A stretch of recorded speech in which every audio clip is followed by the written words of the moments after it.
Hey everyone, welcome back to null pointer academy. तो last lecture में हमने देखा था how to find max number of consecutive ones. तो आज का हमारा लेक्चर है, उसमें हम सॉल्व करेंगे एक बहुत ही फेमस इंटरव्यू प्रॉब्लम। ठीक है, और ये इंटरव्यू में पूछ लिया जाता है, तो बने रहिए हमारे साथ। तो आज का क्वेश्चन क्या है हमारा?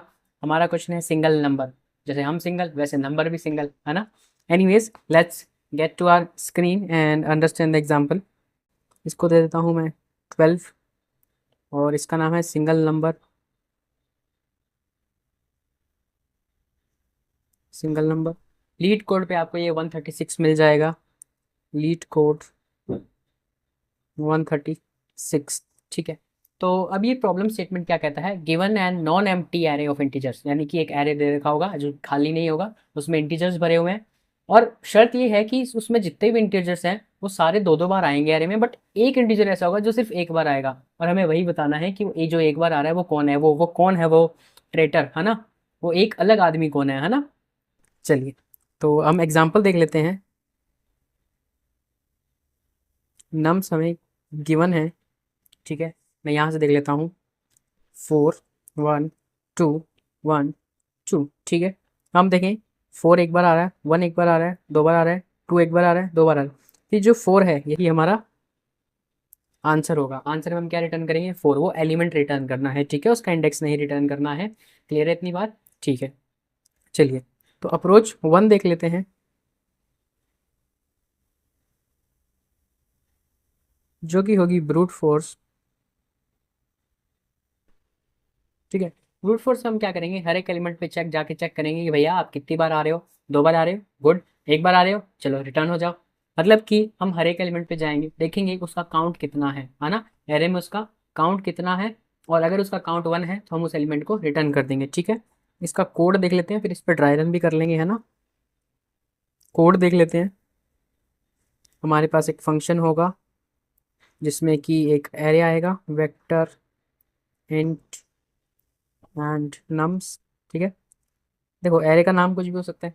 इन टाइम वही एरे का size, in time is equal to nums dot size कर देंगे अपन। ठीक है, लूप चलाएंगे 4, और एक वेरिएबल रख लूँगा int count is equals to 0। ठीक है, 4 i is equals to 0 to n। ठीक है, एक और लूप चलाएंगे 4 j is equals to 0 to n। ठीक है, if nums of i equal nums of j, है ना, तो हम क्या करेंगे? काउंट को बढ़ा देंगे और ये एक इनर फोर लूप खत्म हो जाएगा। और इफ काउंट इक्वल 1, तो हम क्या कर देंगे? Return nums of I. That's it. यहाँ पे हमारा आउटर लूप खत्म। और अगर ऐसा नहीं होता तो रिटर्न -1। क्लियर है?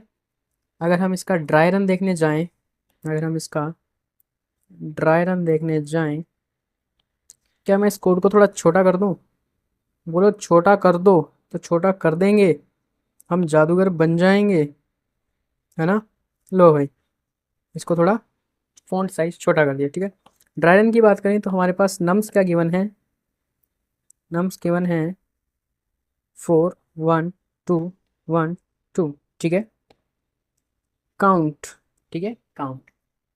अब देखो, जब आई यहाँ है, ठीक है, और जे यहाँ से चालू होगा, आई और जे, तो काउंट 1 होगा और जे खत्म हो जाएगा, है ना। और यहीं पे हमारा चेक होगा।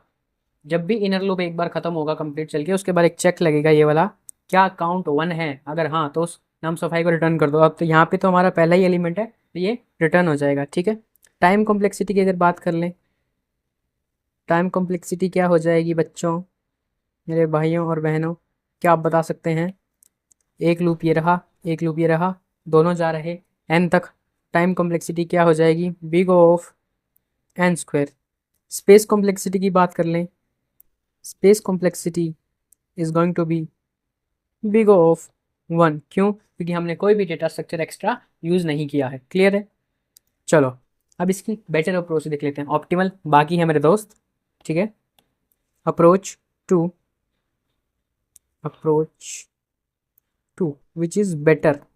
ठीक है, यानी कि जो टाइम कॉम्प्लेक्सिटी है उसको हम रिड्यूस करने की कोशिश करेंगे। तो इसके लिए हम क्या यूज़ करेंगे, मैं हैश मैप या हैश एरे यूज़ कर लूँगा, है ना, हैश मैप और हैश एरे का यूज़ कर लूँगा। तो उससे मैं क्या करूँगा, मैं हर एक एलिमेंट की फ्रीक्वेंसी स्टोर कर लूँगा। मैं चेक कर लूँगा कि मैप में ये वाला एलिमेंट कितनी बार, ये वाला एलिमेंट कितनी बार, तो जिसकी फ्रीक्वेंसी 1 होगी हम उसको रिटर्न कर देंगे, है ना। फॉर एग्जाम्पल मैं इसका कोड लिख लेता हूँ, कोड, ठीक है। हमारे पास एक फंक्शन होगा और ये हमारा नम्स इनपुट में लेगा, ठीक है। और एक मैं देखो हैश मैप मैंने इनिशियलाइज कर दिया इंट कोमा इंट, ठीक है। तो जो पहला इंट होगा वो क्या होगा, की होगा हमारा, और सेकंड क्या होगा, उसकी फ्रीक्वेंसी होगी। क्लियर है। हम क्या करेंगे, फोर इंट, मैं क्या करेंगे, फोर इंट एक्स नम्स, हम एलिमेंट समेत उसकी फ्रीक्वेंसी स्टोर करा देंगे M P P of X plus plus, ठीक है। M P P of X plus plus, अगर इसको ढंग से लिख लूँ मैं, इसको मैं ढंग से लिख दूँ, M P P of X, अरे यार ये करली ब्रेस प्लस प्लस, ठीक है। इससे क्या होगा कि जो एलिमेंट होगा वो और उसकी फ्रीक्वेंसी दोनों मैप में स्टोर हो जाएंगे। क्लियर है, ठीक है। अब हम फिर आएंगे मैप में ट्रेवर्स करेंगे, for auto I T M P P, देखो मैं कर रहा हूँ सी प्लस प्लस ये वाला, तो आप जावा में कैसे करना है, पाइथन में कैसे करना है वो आप गूगल कर सकते हैं। क्लियर है। हम करेंगे if I T dot second, यानी कि उसकी फ्रीक्वेंसी इक्वल इक्वल वन, हम क्या कर देंगे, return I T dot first, as simple as that, ठीक है। ये फोर लूप यहाँ पे ख़त्म हो जाएगा। अदरवाइज हमें क्या रिटर्न कर देना है, -1 रिटर्न कर देना है, क्योंकि हमें वो एलिमेंट मिला ही नहीं जो एक बार आ रहा हो। क्लियर है। इसका ड्राई रन देखना है क्या आपको, अच्छा तो मैं इसको उठा करके यहाँ कर देता हूँ, है ना, अब सही है। इसका ड्राई रन देख लेते हैं यार एक बार, ड्राई रन देख लेते हैं। मैं नम्स क्या ले लूँ, नम्स हम वही कंसिडर कर लेते हैं, 4 1 2 1 2, ठीक है। अब जो हमारा हैश मैप होगा, ठीक है, उसमें 4 एक बार आया, 1 दो बार आया, 2 दो बार आया, ठीक है। ये क्या है, की कोमा फ्रीक्वेंसी वाला हमारा हैश मैप है। क्लियर है। अब देखेगा कि आई टी डॉट सेकेंड जहाँ पे 1 है, यहाँ पे 1 है, ठीक है, तो ये वाली जो की है वो रिटर्न हो जाएगी। क्लियर है, एज सिंपल एज दैट। अगर इसकी टाइम कॉम्प्लेक्सिटी की बात कर लें तो हमने इम्प्रूव कर दिया, टाइम कॉम्प्लेक्सिटी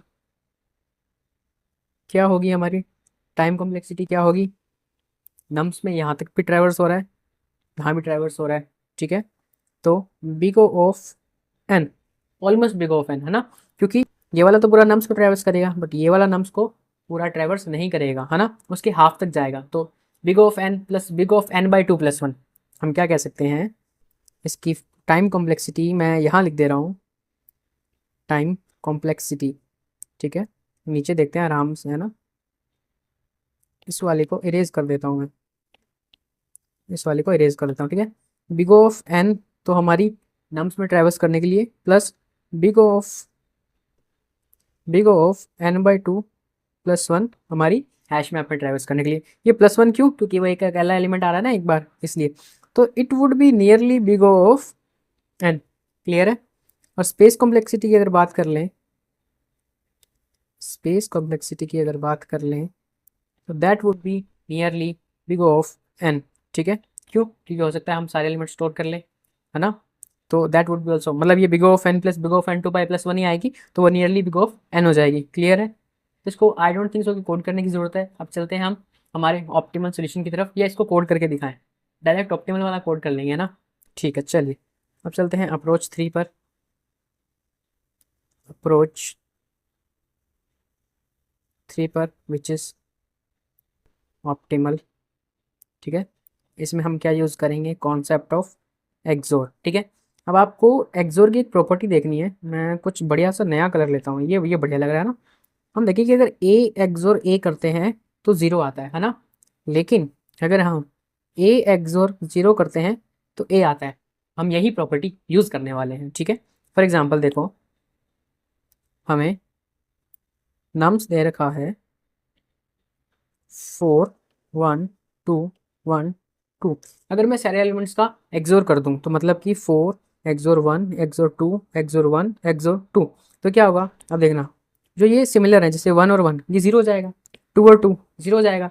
अब लास्ट में क्या बचेगा, 4 एक्सोर 0 यानी कि 4, और यही हमको चाहिए है ना। मैं अगर यहाँ पे देखूँ तो देखो 1 एक्सोर 1, देखो एक्सोर क्या होता है, एसोसिएटिव और कम्यूटेटिव होता है, तो ऑर्डर से फर्क नहीं पड़ता। 1 एक्सोर 1 क्या हो जाएगा 0, तो हमारे पास क्या बचेगा 4 एक्सोर 0 एक्सोर 2 एक्सोर 2, ठीक है। ये 0 हो जाएगा तो 4 एक्सोर 0 बचेगा, 0 एक्सोर भी 0 ही होगा, तो 4 एक्सोर 0 क्या होगा 4 होगा, और यही हमारा क्या है, आंसर है ना, यही हमारा आंसर है। क्लियर है इतनी बात। अगर इसका कोड देख लें, अगर इसका कोड देख लें तो हमारे पास फंक्शन होगा जिसमें वेक्टर इंट एंड नम्स, ठीक है। हम लिख लेते हैं int answer is equals to 0, ठीक है। Int answer is equals to 0 कर लिया, ठीक है। और for i is equals to 0, i less than n, i plus plus, ठीक है। Answer XOR equals to nums of i, ठीक है। आंसर से एक्सोर कर देते हैं हम सबको, क्लियर है। और return answer, as simple as that. अगर इसका ड्राई रन देख लें हम एक बार ड्राई रन देख लें भाइयों और बहनों, ठीक है। नम समय दे रखा है 4 1 2 1 2, ठीक है। वैसे तो हमने ऊपर देख लिया ड्राई रन इसका ना, कि 2 और 2 जब एक्सोर होंगे तो वो 0 हो जाएगा, और 1 और 1 जब एक्सोर होगा वो 0 हो जाएगा, फिर लास्ट में 4 एक्सोर 0 बचेगा, तो हमारा वही 4 आ जाएगा, ठीक है। लेकिन अगर इसको एक्चुअल में देखें कि जो नंबर आएगा है ना, जो नंबर आएगा, तो हम क्या कर रहे हैं 0 एक्सोर 4 एक्सोर 1 एक्सोर 2। चलिए एक बार ऐसे देख लेते हैं, हम स्टार्ट करते हैं, मैं ऐसे नहीं करता हूँ। आंसर इज इक्वल्स टू 0 है, ठीक है। अब 0 एक्सोर 4 करेंगे तो हमारा आंसर आएगा 5, ठीक है, 5 आएगा। अब 5 सॉरी 0 एक्सोर 4 करेंगे तो 4 आएगा, sorry sorry I am extremely sorry. तो आंसर 0 है हमारा, 0 एक्सोर 4 करेंगे 4 आएगा, 4 एक्सोर 1 करेंगे 5 आएगा, 5 एक्सोर 2 करेंगे 7 आएगा, 7 एक्सोर 1 करेंगे 6 आएगा, एंड 6 एक्सोर 2 करेंगे तो 4 आएगा, और यही हमारा आंसर में स्टोर होगा, और यही हम रिटर्न कर देंगे, एज सिंपल एज दैट। अब ये 4 5 7 2 कैसे आया, ये इंटरनल बिट मैनिपुलेशन जब हम करेंगे तब हम देखेंगे कि ये कैसे आया, ठीक है। तो चलिए बात कर लेते हैं टाइम और स्पेस कॉम्प्लेक्सिटी की। जो टाइम कॉम्प्लेक्सिटी होगी मेरे भाइयों और बहनों, time complexity is going to be big of N, क्यों, क्योंकि हमने एक सिंगल पास लिया। स्पेस कॉम्प्लेक्सिटी हमने सुधार दी, बिग ऑफ एन कर दी थी पिछली बार हमने हैश मैप का यूज़ करके, इस बार बिग ऑफ 1 है क्योंकि कोई भी एक्स्ट्रा स्पेस यूज़ नहीं हुआ है। क्लियर है इतनी सी बात। आ जाते हैं अपनी लैपटॉप स्क्रीन पर और इसको कोड कर लेते हैं ना। आ चुके हैं हम लैपटॉप स्क्रीन पर, and int n is equals to nums dot size, ठीक है। और int answer is equals to 0, 4 int i is equals to 0, i less than n, i plus plus, answer XOR is equals to nums of i, ठीक है। और return कर देंगे answer. Compile कर लेते हैं, क्या कंपाइल हो रहा है, बढ़िया एकदम कंपाइल हो रहा है। क्या सबमिट हो रहा है, सबमिट करके देख लेते हैं। जी हाँ, सबमिट भी हो रहा है विद 100% बीट्स। तो उम्मीद करता हूँ आपको ये लेक्चर समझ आया होगा। तो मिलते हैं नेक्स्ट लेक्चर में, तब तक के लिए स्वस्थ रहिए, मस्त रहिए, अपना ख्याल रखिए, हैव अ गुड डे।